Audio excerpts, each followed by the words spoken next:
नमस्कार दोस्तों, मैं रेणुका गुप्ता एक बार फिर नया वीडियो लेके आई हूँ। आज हम लोग जिस टॉपिक की बात करेंगे वो है जीएसटी एक्ट का सप्लाई, जिसमें कवर है इंटर स्टेट सप्लाई और इंटर स्टेट सप्लाई। ठीक है, तो हम लोग सबसे पहले एक चीज को समझे, उससे पहले इसके बैकग्राउंड के बारे में जान लेते हैं।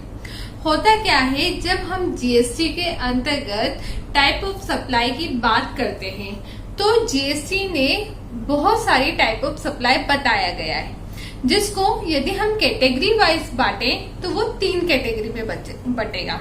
ठीक है, अब यहाँ पर क्या होता है कि आज का हमारा मेन टॉपिक है इंटर स्टेट पर और इंटर स्टेट पर हम एक बैकग्राउंड समझ रहे हैं, जिससे हमें ये क्लियर हो जाए कि भाई हम लोगों ने जो ये टॉपिक उठाया है वो कहाँ से उठाया है। ठीक है, अब 3 कैटेगरी कौन कौन सी है? पहला है लोकेशन बेस्ड, दूसरा है कॉम्बिनेशन बेस्ड और तीसरा है टैक्सेबिलिटी बेस्ड। ठीक है, जब लोकेशन बेस्ड की बात करते हैं तो होता है उसमें इंटर स्टेट सप्लाई और इंट्रा स्टेट सप्लाई। ठीक है, जब कॉम्बिनेशन बेस्ड की बात करते हैं तो उसमें 3 कॉम्बिनेशन बेस्ड सप्लाई होता है।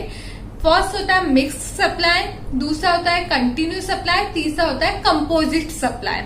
और टैक्सेबिलिटी के बेस पे बात करते हैं तो taxable supply, non taxable supply, exempted supply और जीरो बेसिस सप्लाई। ठीक है, अब यहाँ पर जब हमारे सामने ये चार्ट आंखों में आ गया है तो हम यहाँ पर जो मेन टॉपिक आज का है हमारा लोकेशन बेस्ड सप्लाई। ठीक है, यहाँ पर 2 सप्लाई कौन कौन सी हुई? इंट्रा स्टेट और इंटर स्टेट। आज का हमारा मुद्दा यही है। ठीक है, ये बैकग्राउंड तो हमने इसलिए समझा ताकि हम समझ सके कि हम कहाँ से टॉपिक उठा के पढ़ रहे हैं। ठीक है, अब इंटर स्टेट सप्लाई और इंटर स्टेट सप्लाई को हम डेफिनेशन को समझने की कोशिश करते हैं। ठीक है, इंट्रा स्टेट सप्लाई क्या होता है?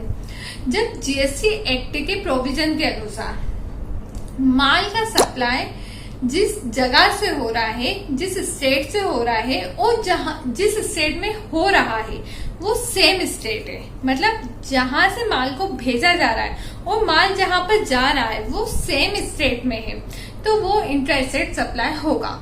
जैसे माल राजस्थान के कोटा में बन के राजस्थान के जयपुर में जा रहा है, तो यहाँ पर क्या हुआ, कोटा और राजस्थान शहर, कोटा और जयपुर शहर अलग हो गए पर इनका स्टेट क्या है? राजस्थान। तो यहाँ पर ये हो गया इंट्रा स्टेट सप्लाई। अब हम लोग एक चीज जो थोड़ा सा जानकारी के लिए या हमारी याददाश्त के लिए समझ लेते हैं कि नाम क्या है इंट्रा स्टेट सप्लाई। मतलब यहाँ वर्ड यूज है स्टेट, स्टेट मतलब लोकेशन, तो इससे हमें कैटेगरी याद हो गई। और दूसरा क्या होता है? स्टेट। ठीक है, स्टेट से मतलब यहाँ पर जो सप्लाई का टाइप जो हमें समझ में आएगा वो स्टेट के बेसिस पे समझ में आएगा, शहर के बेसिस पे नहीं। ठीक है, अब क्या हुआ, अब यही चीज हम लोगों ने, यदि हम इंटर स्टेट सप्लाई समझे तो क्या होगा, जब माल जहां से सप्लाई हो रहा है और जहां पर सप्लाई हो रहा है वो अलग अलग स्टेट है तो वो होता है इंटर स्टेट सप्लाई। मान लो राजस्थान के कोटा से माल सप्लाई मध्य प्रदेश के भोपाल में हो रहा है, तो यहाँ पर जो स्टेट थे वो अलग अलग हो गए, तो ये क्या हो गया? Inter state supply. ठीक है, अब ये मेन जो टाइप ऑफ सप्लाई को हम समझते हैं वो क्यों समझते हैं? ताकि जीएसटी एक्ट के अंतर्गत जो टैक्स जीएसटी लगता है उसको कौन सा टैक्स किस पे लगेगा इसको समझ सके। तो जीएसटी में जनरली 4 प्रकार के टैक्सों की बात की गई है। कौन कौन से? सीजीएसटी, एचजीएसटी, यूटीजीएसटी और आईजीएसटी। ठीक है, अब हम लोग कैसे किस पे कौन सा टैक्स लग रहा है इस चीज को समझेंगे। तो हम एक एग्जाम्पल के जरिए समझते हैं। मान लो इंटर स्टेट सप्लाई जो कोटा राजस्थान से जयपुर राजस्थान में गया। ठीक है, तो गवर्नमेंट या जीएसटी एक्ट ये बोलता है कि यहाँ पर आपका सीजीएसटी और एचजीएसटी टैक्स लगेगा। एग्जाम्पल है कि भाई कोटा में एक फैक्ट्री है जो पानी की बोतल में पानी भरती है, उसको पैक करती है और उसको बेचती है। ठीक है, अब यहाँ पर गवर्नमेंट ने बोला है कि जब कोटा जयपुर में इस पानी की बोतल को बेच रही है तो दोनों क्या हो गया? सेम स्टेट हो गया, तो इंटर स्टेट सप्लाई हो गया। तो यहाँ पर जो पानी की बोतल है उस पर मान लो 18% टैक्स लगता है जीएसटी एक्ट के अनुसार। ठीक है। तो एक्ट ये बोलता है कि आप जो 18% जीएसटी लग रहा है उसको आधे आधे भागों में बांट दो। मान लो 9% आप लगाओ उस पर सीजीएसटी और 9% लगाओ आप एचजीएसटी, ठीक है। और जो हमारा हिस्सा था, मतलब सेंट्रल जीएसटी का हिस्सा था, वो सेंट्रल गवर्नमेंट को दे दो, और जो एचजीएसटी का हिस्सा था वो राजस्थान स्टेट को दे दो, ठीक है।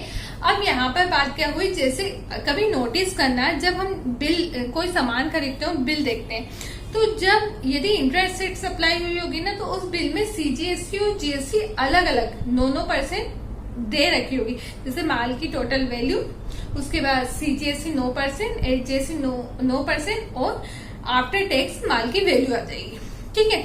अब यदि हम इंटर स्टेट की बात करें कि पानी की बोतल कोटा राजस्थान से भोपाल एमपी में गई, ठीक है, तो यहाँ पर गवर्नमेंट ने बोला आप आईजीएसटी लगाओ, ठीक है।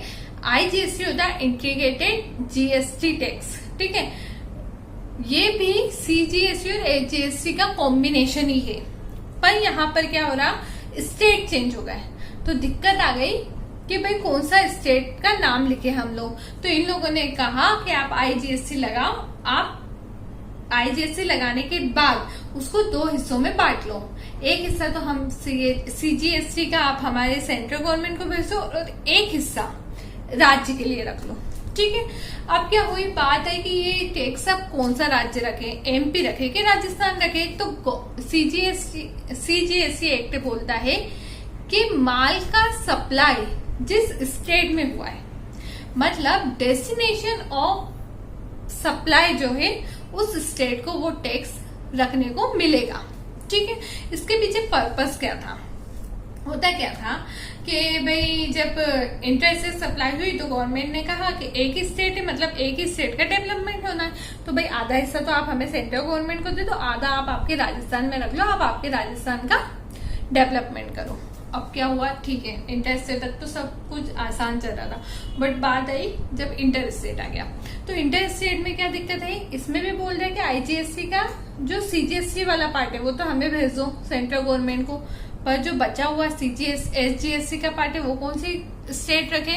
तो एक्ट बोलता है कि जहां माल सप्लाई होके गया है, मतलब डेस्टिनेशन ऑफ सप्लाई है, वो स्टेट उस एचजीएसटी के पार्ट को रखेगा अपने पास। मतलब हमारे उदाहरण के हिसाब से एमपी वो वाला राज्य उस टैक्स के सेकेंड पार्ट को अपने पास रखेगा, ठीक है।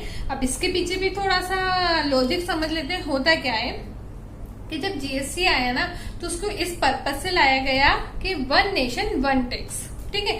मतलब यदि कोई टैक्स लग रहा है ना, तो उससे भारत के सभी भागों को समान फायदा होगा। ऐसा नहीं है कि किसी को 8% का हो रहा है, कि कहीं 9% लगा दे, कहीं 10%, उसने का सेम फायदा होगा, पर कैसे होगा, ठीक है। उसने कहा कि आपने जो आईजीएसटी का आधा हिस्सा हमें भेज दिया, ठीक है, वो जो आधा हिस्सा रखा वो एमपी को भेज दिया, ठीक है। अब राजस्थान का क्या, तो कि भाई उसने ये बोला राजस्थान उस माल को बना रहा है, बना के बेच रहा है, तो जो बेचने से उसको मुनाफा हो रहा है, जो कीमत मिली है, वो उससे अपने राज्य का डेवलपमेंट करे, ठीक है। एमपी को क्या हुआ कि एमपी को टैक्स मिल गया, वो उससे अपना करे, और सेंट्रल गवर्नमेंट अपना हिस्सा लेके पूरे देश का लिए काम तो कर ही रही है। इससे क्या हुआ कि सब दूर डेवलपमेंट होगा और भारत एक साथ विकसित होगा, ठीक है। तो इसके पीछे का पर्पस यही था। तो इसीलिए जीएसटी एक्ट को हम 1 नेशन 1 टैक्स बोलते हैं। और यहाँ हम लोग ये आशा करते हैं कि आपको ये वीडियो बहुत अच्छे से समझ में आया होगा। कोई भी दिक्कत होती है, कोई भी क्वेश्चन होता है, आप कमेंट बॉक्स में लिखिए, मुझे पूछिए, मैं इसका आंसर करूंगी यदि वो इस वीडियो में कवर नहीं हुआ होगा तो। और आप मेरे वीडियो को लाइक कीजिए, सब्सक्राइब कीजिए और शेयर कीजिए। थैंक यू सो मच, आप लोगों ने मेरा वीडियो देखा। तब तक अब हम आगे मिलेंगे नए वीडियो के लिए, तब तक के लिए आप सभी को मेरा धन्यवाद। ठीक है, ये हमारा मेन पर्पस था आज के टॉपिक को समझना कि भाई इंटर स्टेट क्या होता है, इंटर स्टेट क्या होता है।